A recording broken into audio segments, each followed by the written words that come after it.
کے سب تعظیم و تکریم جمیل غلامان مصطفیٰ و آل بیت اطہار،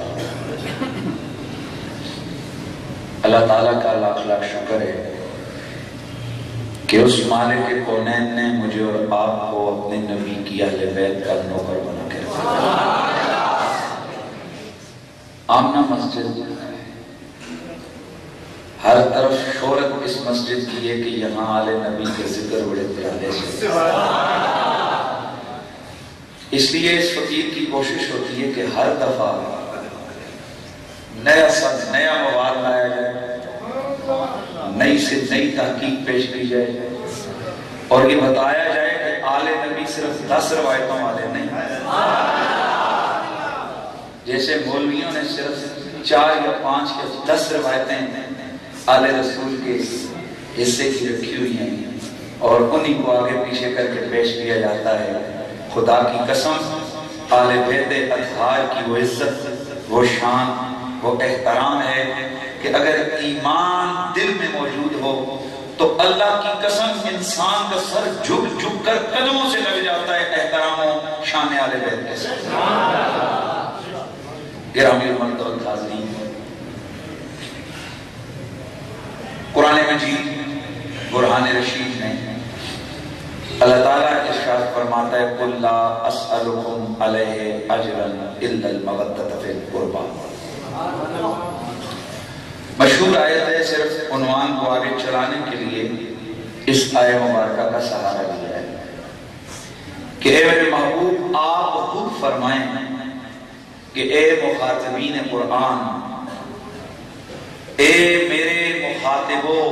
مخاطبوں، میں کائنات کا رسول تم سے یہ کہہ رہا ہوں کہ جو میں نے اسلام، دین، جنت،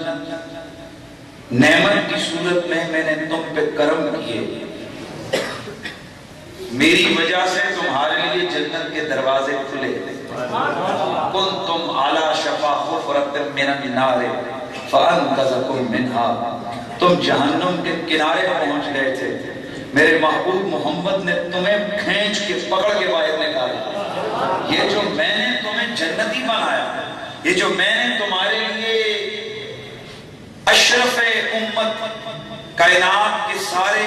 نبیوں کی امتوں میں سے اعلی اور افضل امت کا شرف عطا کیا، جو کچھ میں نے کیا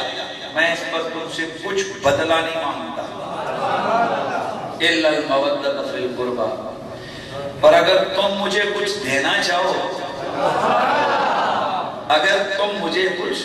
دینا چاہو تو میں ایک ہی چیز تم سے مانگتا ہوں، میرے گھر والوں سے پیار کرتے رہنا، میری اولاد سے پیار کرتے رہنا ہے۔ حضرات، نبیوں کا امام ہے، ایک کے بدلے 10 نیکیاں اور 10 بھی کیا 70 ہزار تک کا ریشو اس رسول کے سجدوں سے رب نے بڑھایا۔ میرے آقا فرماتے ہیں میں کچھ بھی نہیں مانگتا تم سے، پر میرا دل اگر خوش کرنا چاہتے ہو، مجھے کچھ دینا چاہتے ہو، رب کہہ رہا ہے، ابھی پھر بھی نہیں کہہ رہا، رب کہہ رہا ہے اگر پھر بھی تم کچھ دینا چاہتے ہو اور دینا پڑے گا، میں یہ کہتا ہوں اِنَّ الْمَوَدَّةَ فِي الْقُرْبَى، میری قرابت سے، میری آل سے، میری ذریت سے، میرے قریبی رشتہ داروں سے محبت رکھنا۔ یہ آیت عربی میں تھی اور زبان اہل زبان بہتر جانتے ہیں، انداز دیکھنے والوں نے جانا، آیت سننے والوں نے خود صاحب قرآن کی زبان سے سنی تو ان کو مزاج، انداز سمجھ آ گیا تھا کہ اس آیت سے رب کیا مانگ رہا ہے۔ اس لیے مہان میرے رسول کی بارگاہ میں اب تمام تفاصیل اس پر شاہد ہیں۔ اصحاب پیغمبر میرے رسول کے دربار میں قالوا من هؤلاء الذین قد وجبت علینا مودتهم یا رسول اللہ، یا رسول اللہ یہ آج جو ہم پہ محبت فرض ہوئی ہے، یہ جو آج ہم پہ محبت فرض ہوئی ہے، حضور اس میں تو شک نہیں نہیں کہ ان کی محبت ہم پر فرض ہو گئی ہے، اب نام طلب ہے، نام کی طلب ہے، ذرا نامینیشن فرماتے ہیں یہ ہیں کون کون؟ کالا قالوا من قرابتك الذين من قرابتك هؤلاء الذين وجبت علينا مودتهم، یا رسول اللہ جن کی محبت فرض ہوئی یہ ہیں کون؟ قالا الحسن والحسین وابواہما، میرے صحابہ جن کی محبت اس قرآن میں فرض ہوئی، وہاں لفظ قرابت آیا۔ اب قرابت یہ کلی ہے، اس کلی کے اندر بے شمار افراد ہیں، میں تمہیں ان کی تخصیص و تعیین کر کے بتاتا ہوں۔ ان میں جو ٹاپ آف دا لسٹ ہے، یہ فقیر کا جملہ ہے، ان میں سے جو ٹاپ آف دا لسٹ ہیں حسن ہے، حسین ہے، اور ان دونوں شہزادوں کے ماں باپ ہیں۔ ایک حسن ہے، ایک حسین ہے، ایک زہرا ہے اور ایک علی ہے، ایک زہرا ہے اور ایک، تو اسی لیے کہنے والا کہتے ہیں اللہ اللہ نبی کا گھرانا گھرانا اللہ اللہ، ضروری ہے۔ اللہ کے قرآن نے واضح فرمایا، اور میرے نبی نے اپنی ظاہری زندگی میں، اپنی طیب حیات مبارکہ میں ان شہزادوں اور حسنین کے ماں باپ کی وہ عظمت میرے نبی کے اصحاب کے سامنے بیان فرمائی کہ ایک صحابی بڑی شان والا ہے، بڑے مقام والا ہے، بڑی عزت و احترام والا ہے، لیکن آل نبی کی عظمتوں کے سامنے سر جھکائے نظر آتا ہے۔ اللہ کی آواز آنے چاہیے۔ میں سنی ہوں اور 2 4 10 15 20 نمبر تک سنی چلے گئے ہیں۔ اللہ کا فضل ہے، اوریجنل سنی وہ جو نبی کے صحابہ کے عقیدے دار، اور یہی آج میں تحقیق لے کے آیا ہوں۔ میں نے بتانا ہے کہ رسول کے صحابہ نے میرے نبی کی آل سے کتنا پیار ہے۔ کچھ روایتیں شاید ریپیٹ ہو جائیں، لیکن کوشش کیے کہ باحوالہ نئے انداز سے ان کو بیان کیا جائے۔ تھوڑا سا اس پہ تھوڑا سا کہ میرے نبی کے صحابہ جو دل و جان سے آل محمد پہ جان چھڑکتے نظر آتے ہیں، ان کے لیے مرنے مارنے کو تیار نظر آتے ہیں، وجہ یہ ہے کہ ان کے اندر یہ جذبہ کیسے آیا؟ تو یہ جذبہ خود معلم کائنات نے، خود استاد انبیاء نے، استاد اصحاب نے خود یہ جذبہ اپنے غلاموں کے دلوں میں ڈالا۔ آئیے حدیث سماعت فرمائیے۔ علامہ البانی، یہ اہل حدیث غابی حضرات کا بہت بڑے علامہ صاحب ہیں، انہوں نے حدیث پہ کام کیا اور تقریباً 30 جلدوں کی کتابیں اس میں لکھی۔ جتنا ذخیرہ حدیث تھا اس پہ اس بندے نے جرح تعدیل کا کام کیا، کسی کو ضعیف کہہ دیا، کسی کو صحیح۔ ضروری نہیں کہ سارا کام ٹھیک ہی کیے، کئی جگہ کافی ڈنڈی بھی ماری ہے، لیکن ظاہر ہے ہر آدمی اپنے مقصد کی بات بیان کرتا ہے نا۔ ہم تو یہ ثابت کرنا چاہتے ہیں، یہ بتانا چاہتے ہیں کہ انہوں نے بھی جو کہا ہے، ان کی کتاب ہے سلسلۃ الاحادیث الصحیحہ، حدیث نمبر ہے 2895۔ یہ وہ کتاب ہے جس میں علامہ البانی نے صرف صحیح حدیثیں لکھی ہیں، اور سلسلۃ الاحادیث الضعیفہ یہ وہ کتاب ہے جس میں علامہ البانی، لفظ علامہ البانی یہ عرب کی دنیا کے لیے حجت کا نام ہے، اور ہمارے پاکستان میں بھی جو دوسرے لوگ ہیں ان کے لیے یہ دلیل سمجھا جاتا ہے۔ جیسے ہمارے لیے حضرت غوث پاک کا نام دلیل ہے، مہر علی شاہ کا نام دلیل ہے، حضرت اعلیٰ حضرت کا نام دلیل ہے، اسی طرح ان کے لیے ابن تیمیہ و البانی کا نام حجت اور دلیل کے طور پر سمجھا جاتا ہے۔ تو علامہ البانی نے اپنی کتاب میں لکھا ہے کہ یہ حدیث صحیح ہے، اور صحیح حدیث پر ایمان لانا اسی طرح ضروری ہے جس طرح قرآن کی آیت پر ایمان لانا۔ اب آئیے دیکھتے ہیں حدیث صحیح کون کیا ہے۔ جناب حضرت ابو ہریرہ رضی اللہ تعالیٰ عنہ آپ فرماتے ہیں خرج علینا رسول اللہ صلی اللہ تعالیٰ علیہ وآلہ وسلم ومعه حسن و حسین هذا علی عاتقه وهذا علی عاتقه۔ جناب حضرت ابو ہریرہ رضی اللہ تعالیٰ عنہ فرماتے ہیں ایک دن مجمع اصحاب تھا، اللہ کے حبیب آپ تشریف لائے، ہم نے دیکھا آپ کے کندھوں پر ادھر حسن ہے ادھر حسین ہے۔ اب ذرا توجہ کرو دونوں کیسے ہوں گے، سوچے تو صبر کرتے ہیں۔ اب ایک ٹانگ ادھر دوسرے کی ادھر، ایک کی ادھر دوسرے کی ادھر، دونوں کے ہاتھ نبی کے سر پر، دو شہزادے اٹھا کے میرے مصطفیٰ لائے۔ اچھا جی، وَهُوَ يَلْزِمُ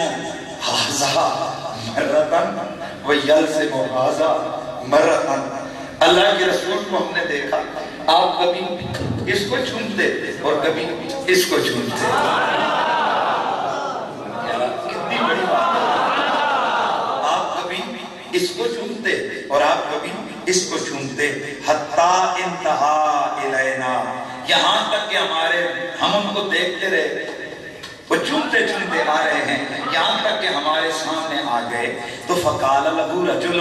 ایک آدمی ان سے عرض کرنے لگا یا رسول اللہ انک تحبہما،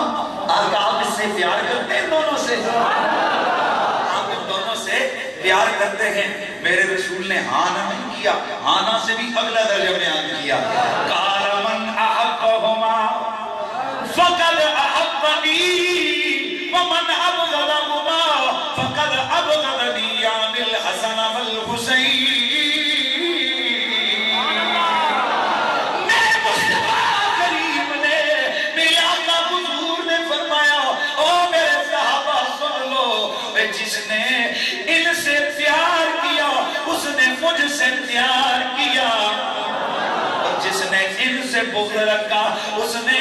مجھ سے بغض رکھا، یعنی حسن و حسین کی بات میرے آقا نے بیان فرمائی۔ اے میرے دوستو، انداز گفتگو تقاضا یہ کرتا ہے کہ میرے آقا پہلے ہاں فرماتے، بھائی سوال ہوا تھا نا آپ پیار کرتے ہیں تو بھائی انداز گفتگو تقاضا کرتا ہے کہ حضور فرماتے ہیں ہاں میں ان سے پیار کرتا ہوں، اور حضور نے یہ نہیں فرمایا، اگلا درجہ بیان کیا، کیونکہ بعض اوقات انسان کسی سے پیار کرتا ہوتا ہے لیکن ضروری نہیں ہوتا کہ اور بھی اس سے کوئی پیار کرے۔ بھائی توجہ ہے کہ نہیں ہے؟ یا مثلا میں اگر اپنے بچے سے پیار کرتا ہوں، مثال دے رہا ہوں، یا میں کسی ذات سے کسی چیز سے پیار کرتا ہوں تو میں ضروری نہیں سمجھتا کہ آپ لوگ بھی اس سے پیار کریں، میں ضروری نہیں سمجھتا کہ آپ بھی اس سے محبت کریں، لیکن یہاں میرے رسول نے اگلا اسٹیپ بیان کیا، فرمایا میں تو کرتا ہی کرتا ہوں، بے پیار کے کون کسی کو چومتا ہے یار، میں تو کرتا ہی کرتا ہوں، لیکن سنو ان کی محبت تم پہ بھی کتنی ضروری ہے، ان کی محبت کیا ہے، میری محبت ان کی محبت، ان کی محبت میری محبت۔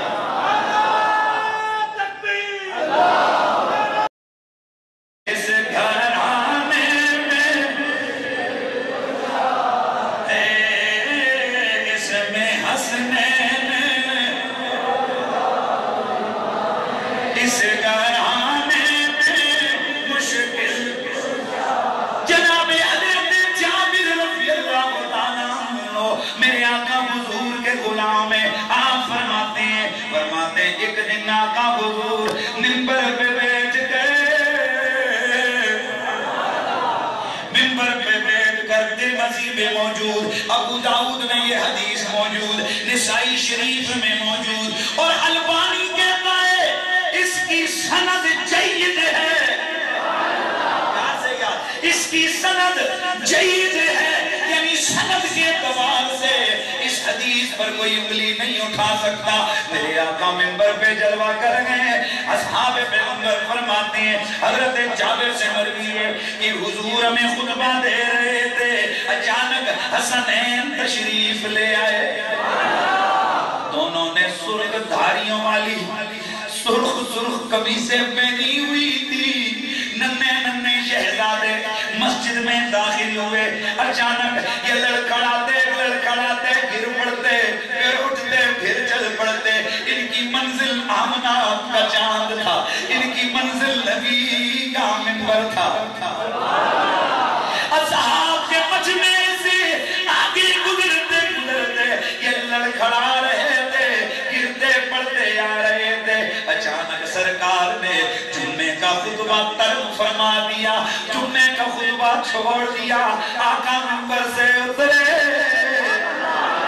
آقا منبر سے اترے، منبر سے اتر کے دونوں کو اٹھایا، اٹھا کے لا کے گود میں بٹھایا، پھر ارشاد فرمایا فَلَمْ أَصْبِرْ حَتَّى قَطَعْتُ أَبِيسِي وَرَفَعْتُهُمَا، میرے آقا نے فرمایا او میرے غلاموں، اے معاملہ یہ ہے کہ اللہ کریم نے سچ فرمایا ہے کہ تمہارے مال اور اولادیں تمہارے لیے آزمائشیں، میرے یہ شہزادے آ رہے تھے، میں خطبہ دے رہا تھا، یہ گرے پڑے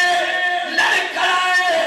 مجھ سے صبر نہ ہوا، یہاں تک کہ میں نے خطبہ ترک کر دیا، خطبہ توڑا، انہیں میں نے اٹھا دیا۔ اللہ اللہ میرے دوستو، مولا علی قاری فرماتے ہیں گویا حضور فرما رہے ہو کیا فلم اصبر لتاثیر الرحمت والرقت فی قلبی ورفعتهما اے عندی لیحصل الرفعت عند اللہ وعند خلقی، اے آج آمنہ کے چاند نے، نبیوں کے امام نے حسنین کو اتر کے اٹھا کے منبر پہ اس لیے بٹھایا تھا تاکہ پتہ لگ جائے کہ ان شہزادوں کی عزت رب کے سامنے بھی بڑی ہے، مخلوق کے سامنے بھی بڑی ہے۔ اس میں حسنین اور فاطمہ ہے، بولو اس میں اور فاطمہ ہے، اس گھرانے میرے دوست یہ اللہ کے نبی کے پیارے شہزادے ہیں۔ جلدی سے آ رہا ہوں حضور کے غلاموں کی طرف۔ تو اب بابا میرا نبی جن کو کندھوں پہ اٹھائے، میرا نبی جن کو ممبروں پہ لا کر بٹھائے، یہ کیوں؟ یہ میرے آقا صحابہ کو بتانا چاہ رہے تھے کہ یہ کون ہے، یہ کون ہے۔ اب دیکھتے ہیں کہ صحابہ نے ان کی عزتیں کی، یہ میری آج کی طرف وہ صحابہ نے ان کی عزتیں کی، ان کی بکت و کمال